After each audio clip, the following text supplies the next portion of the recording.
नमस्कार दोस्तों, मैं रोहन मिश्रा एक बार फिर से आपका बहुत बहुत स्वागत करता हूं अपने YouTube channel SSS institute of education में। उम्मीद करते हैं आप सभी स्वस्थ होंगे, आपकी पढ़ाई भी अच्छी चल रही होगी, है ना। तो चलिए आज इसी क्रम को हम आगे बढ़ाते हैं। आज प्रैक्टिस नंबर 13 पर हम जा रहे हैं। ठीक है, तो धैर्य बना के पूरा क्वेश्चन लास्ट तक जरूर देखिएगा और ईमानदारी से सॉल्व करना है भाई, अपने साथ चीटिंग नहीं करना है। ठीक है, ये आपको स्वयं से दिखाना है कि आप अपने साथ क्या कर रहे हैं। ठीक है, तो चलिए क्वेश्चन नंबर फर्स्ट देखते हैं क्या है। आयोडीन और साधारण नमक के मिश्रण को गर्म किया जाता है, उल्टी कीप के ऊपरी भाग पर क्या पाया जाता है। इंग्लिश में देखते हैं भाई। ठीक है, ए mixture of iodine and common salt is heated, है ना। What is found on the upper part of inverted funnel. हाँ, ये कह रहा है कि जो जो हमारा भी फनल है उसके अपर पार्ट में हमको क्या दिखाई पड़ता है। वायलेट डिपॉजिट मिलेगा या व्हाइट डिपॉजिट मिलेगा या नो डिपॉजिट मिलेगा या येलो डिपॉजिट मिलेगा, क्या मिलेगा बताएंगे भाई इसका राइट आंसर, है ना। फटाफट से इसका जवाब देंगे, इसका राइट आंसर क्या होगा, है ना। जल्दी करिए। अगर हम इसकी राइट आंसर की बात करें तो इसका जो राइट आंसर होगा ऑप्शन नंबर ए, हमको वायलेट डिपॉजिट मिलता है। ठीक है, कौन सा डिपॉजिट, वायलेट डिपॉजिट, यानी option number A is the right answer. चलिए सेकंड क्वेश्चन क्या बात कर रहा है। सेकंड क्वेश्चन देखते हैं भाई। हाँ, सेकंड क्वेश्चन ये है आपके सामने। लौह चूर्ण, लौह सल्फाइड और साधारण नमक वाले मिश्रण पर चुंबक घुमाए, इनमें से कौन चुंबक की ओर आकर्षित होता है। अच्छा क्वेश्चन है, बताएंगे भाई इसका राइट आंसर क्या हो सकता है। देखिए इंग्लिश में, move magnet over a mixture containing iron filling, iron sulphide and common salt which is attracted towards the magnet. बताएंगे कि मैग्नेट की तरफ कौन अट्रैक्ट होगा। फटाफट से आंसर देंगे, इसका राइट आंसर भाई क्या होगा, है ना। चीटिंग नहीं करना है। ठीक है, और एक बार जो है भैया लाइक शेयर सब्सक्राइब जरूर कर दिया करिए। ठीक है, चलिए आगे बात करें। इसका जो राइट आंसर क्या होगा भाई, इसकी अगर हम राइट आंसर की बात करें तो इसका जो राइट आंसर होगा वो क्या बात करें, मूव मैग्नेट। भाई आयरन होगा कहाँ के, केवल लौह चूर्ण, ये option number D. Only iron filings ही मैग्नेट तरफ मूव करेगा भाई, बाकी और कुछ भी नहीं करेगा इसमें से। और ये लौह सल्फाइड वगैरह साधारण नमक ऐसा कुछ भी नहीं करेंगे। ठीक है, ये आपका आयरन फिलिंग्स ही करेगा। Option number D is the right answer. Next question, option question number 3 क्या कर रहा है। Carbon disulphide is added in a mixture of iron filing, sulphur and iron sulphide which dissolve in carbon disulphide. कौन सा इसमें से dissolve होगा, फटाफट से आंसर देंगे। हिंदी में भी देख लेते हैं भाई, है ना। ये अच्छा यही सेम क्वेश्चन है क्या, नहीं दूसरा क्वेश्चन है भाई। ये एक मिनट देख ले भाई। हाँ ये दूसरा क्वेश्चन, नेक्स्ट क्वेश्चन है भाई ये। ठीक है, हाँ ये इसका राइट आंसर बताएंगे क्वेश्चन नंबर थर्ड का। लौह चूर्ण और सल्फर, बी ऑप्शन कह रहा है लौह सल्फाइड और सल्फर, सी कह रहा है केवल सल्फर, डी कह रहा है केवल आयरन सल्फाइड। इसका जो राइट आंसर होगा अगर हम बात करें, carbon disulphide is added in a mixture of iron filing, sulphur and iron sulphide which dissolve in carbon disulphide. इसका जो जो आयरन डिजॉल्व होगा वो होगा option number C, only sulphur, यही केवल आपका डिजॉल्व होगा। ठीक है भैया, ठीक है। आगे बात करें, कोई डाउट रहा करे तो कमेंट बॉक्स में जरूर मेंशन कर दिया करिए। चलिए नेक्स्ट क्वेश्चन, प्रश्न नंबर 4 क्या कर रहा है कि शुद्ध पदार्थों के लिए निम्नलिखित में से कौन से कथन सत्य हैं। पहला ऑप्शन क्या कर रहा है, यानी पहला स्टेटमेंट, शुद्ध पदार्थों में केवल एक ही प्रकार के कण होते हैं। बी स्टेटमेंट क्या कर रहा है कि शुद्ध पदार्थ यौगिक क्या मिश्रण के हो सकते हैं। सी कह रहा है शुद्ध पदार्थों की संरचना सर्वत्र समान होती है। और डी कह रहा है कि शुद्ध पदार्थों को भौतिक विधियों द्वारा पृथक किया जा सकता है। चलेंगे भाई इंग्लिश में भी देख लेंगे एक बार, इंग्लिश में भी देख लेंगे क्या है, फटाफट से आंसर देंगे इसका। फर्स्ट स्टेटमेंट ये कह रहा है pure substance contain only one kind of particles. B कह रहा है कि प्योर सब्सटेंसेस में भी कंपाउंड्स और मिक्सचर्स दोनों हो सकते हैं, उनमें से कोई भी हो सकता है। सी कह रहा है कि pure substances have the same composition through out. D कह रहा है pure substances can be separated by physical methods. क्या होगा आपके अकॉर्डिंग राइट आंसर क्या हो सकता है, बताएंगे फटाफट से, है ना। इसका जो राइट आंसर होगा वो देख लेते हैं भाई। A pure substance contain only one kind of particle, ये एकदम राइट स्टेटमेंट है, ये आपका एकदम राइट स्टेटमेंट है। बी का क्या कर रहा है कि प्योर सब्सटेंसेस में भी कंपाउंड्स और मिक्सचर, ये नहीं सही है। Pure substances have the same composition through out, ये सही बात है। कहीं भी लेके जाओ, कैसा भी ले जाओ, कैसा भी अगर प्योर सब्सटेंस है उसका कंपोजिशन हमेशा ऑलवेज कैन बी फिक्स्ड, हमेशा फिक्स होता है, ये जानते रहिएगा। आपका ए और सी किस में है? ए और सी, बी ऑप्शन में, ऑप्शन नंबर सेकंड में, option number second is the right answer. चलिए नेक्स्ट क्वेश्चन अगर हम बात करें, लोहे से बनी किसी वस्तु में जंग लगने को क्या कहते हैं? पहला संक्षारण और यह एक भौतिक और रासायनिक परिवर्तन है। बी कह रहा है विलयन और यह एक भौतिक परिवर्तन है। सी कह रहा है संक्षारण और यह एक रासायनिक परिवर्तन है। और डी कह रहा है कि विलयन और यह एक रासायनिक और भौतिक परिवर्तन है। इंग्लिश में भी देख लेंगे, rusting of iron, rusting of an article made up of iron is called, है ना। देखिए इसका जो राइट आंसर होगा आपको मिल गया होगा, क्या होगा इसका जो राइट आंसर होगा, हमें जहां तक हम क्या, इसमें तो कोरोजन होता है भाई, एंड ये केमिकल चेंज होता है। रस्टिंग ऑफ आयरन हमेशा केमिकल चेंज होता है, ये आपको पता होगा, और ये कोरोजन होता है। Option number C is the right answer. चलिए नेक्स्ट क्वेश्चन क्या बात करता है भाई, नेक्स्ट क्वेश्चन, क्वेश्चन नंबर 6। हाँ, क्या करें, यदि आप मूत्राशय के पेशी ऊतक का निरीक्षण करें तो आप देखेंगे, क्या देखेंगे? क्वेश्चन अच्छे है भाई, है ना। चलिए, if you observe the muscular tissue of urinary bladder you will observe, क्या देखेंगे कि भैया जो आपके मतलब जो यूरिनरी ब्लैडर में आपको किस टाइप की टिश्यू देखने को मिलेंगी? स्ट्रेटेड मसल देखने को मिलेंगी या अनस्ट्रेटेड या फिर लिगामेंट या कार्टिलेज? अगर हम बात करें यूरिनरी ब्लैडर में तो यहाँ पर आपकी पाई जाती हैं कैसी? अनस्ट्रेटेड मसल्स, या आप कह सकते हैं इनवॉलंटरी मसल्स, इनवॉलंटरी मसल्स। ठीक है भैया, ये इनवॉलंटरी मसल्स होती हैं यहाँ पर, ठीक है। अनस्टेटेड मसल को हम इनवॉलंटरी मसल्स के नाम से भी जानते हैं। Option number B is the right answer. चलिए क्वेश्चन नंबर 7 क्या कर रहा है, कार्क कोशिकाओं में कोशिका भित्ति किसकी बनी होती है भाई, बताएंगे? कार्क कोशिकाओं में कोशिका भित्ति किसकी बनी होती है? लिग्निफाइड होती है या सुबेरिनाइज्ड होती है या फिर पेक्टिनाइज्ड होती है, कैल्सिफाइड होगी? बताएंगे फटाफट से, है ना, बताएंगे।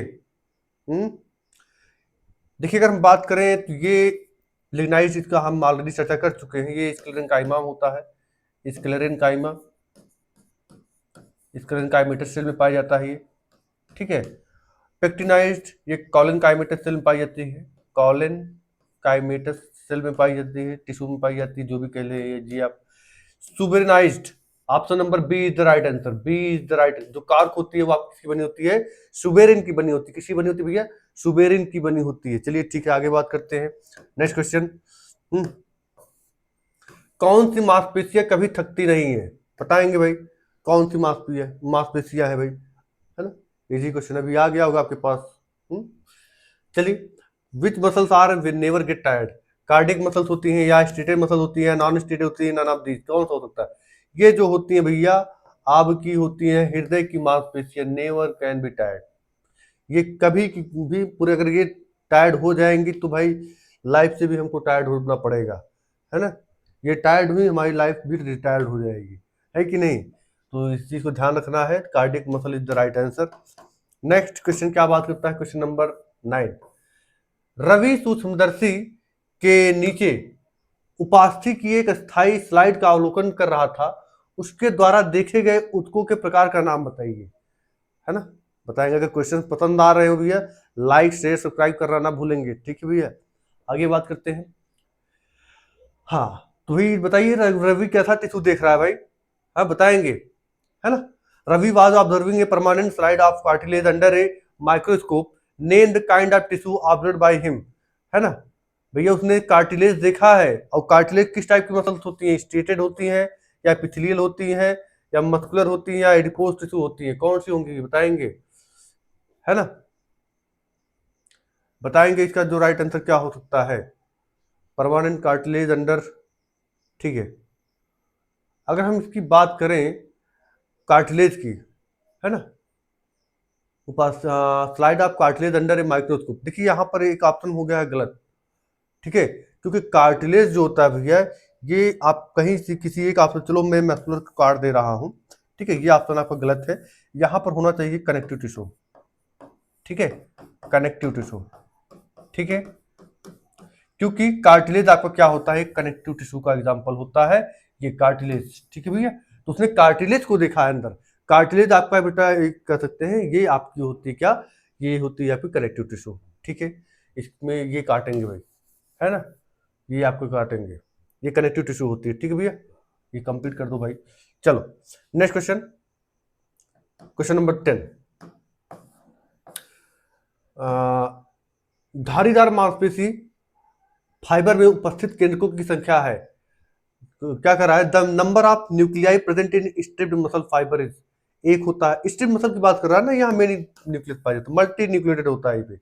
Option number C is the right answer, C is the right answer, ठीक है भैया।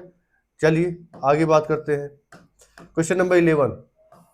हम नदी की पानी की तुलना में समुद्र के पानी में अधिक आसानी से तैर सकते हैं क्योंकि समुद्र के पानी का घनत्व शुद्ध पानी के बराबर होता है।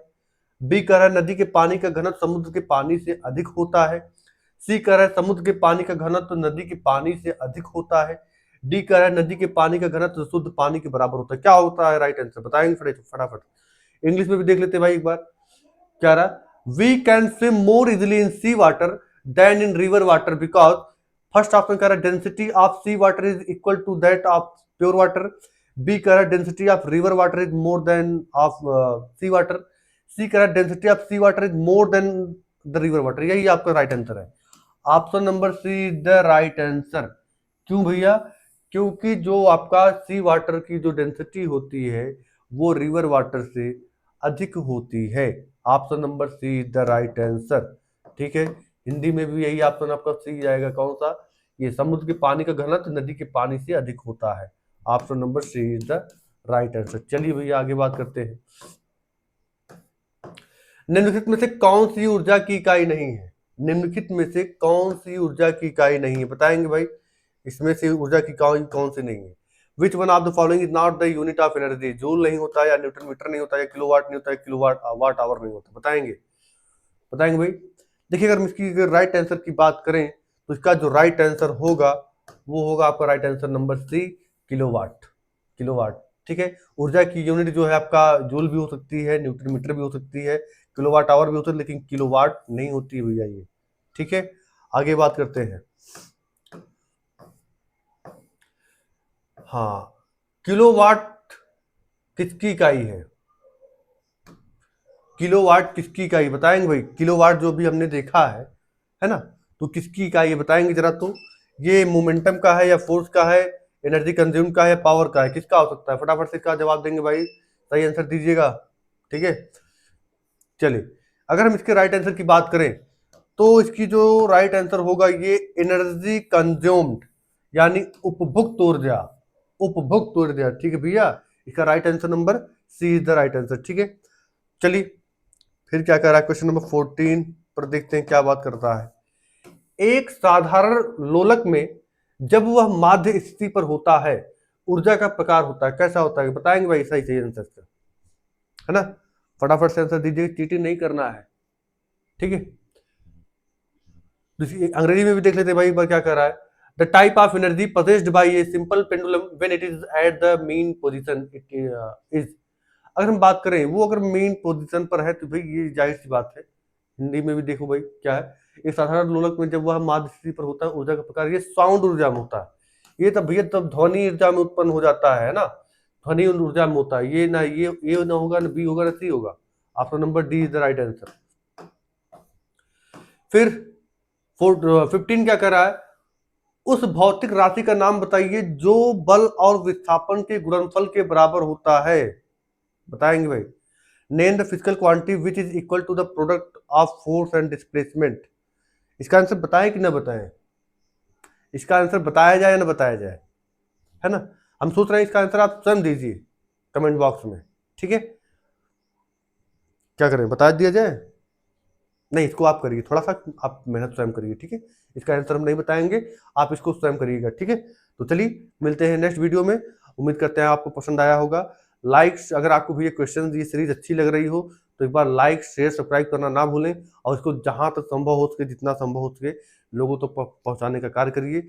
ये जिम्मेदारी आपकी, जिससे जो भी बच्चे कह सकते हैं आपकी जो मतलब इकोनॉमिकली रूप से वो सक्षम नहीं है कोर्स वगैरह परचेज करने में, ये सीरीज उन्हीं के लिए चलाई जा रही है। तो हम ये चाहते हैं कि जो भी बच्चे फ्री तैयारी करना चाहते हैं वो डेफिनेटली पूरे विश्वास के साथ इस सीरीज के साथ जुड़े। और मैं दावे के साथ कहता हूं, आप एक दिन इसका फायदा बहुत ही बेहतर मिलेगा, ये मैं चैलेंज के साथ कह सकता हूं आपको। ठीक है, तो एकदम पूरा भरोसा पूरे कंटेंट के साथ, मतलब टाइम वेस्ट करना हमारा मकसद नहीं है। मकसद हमारा सिर्फ इतना है कि कम समय में आपको ज़्यादा चीज़ें प्रोवाइड कर सके। ठीक है, और ये चीज़ें लोगों तक पहुंचाने का वर्क आपका है। ठीक है, तो मिलते हैं नेक्स्ट वीडियो में। धन्यवाद।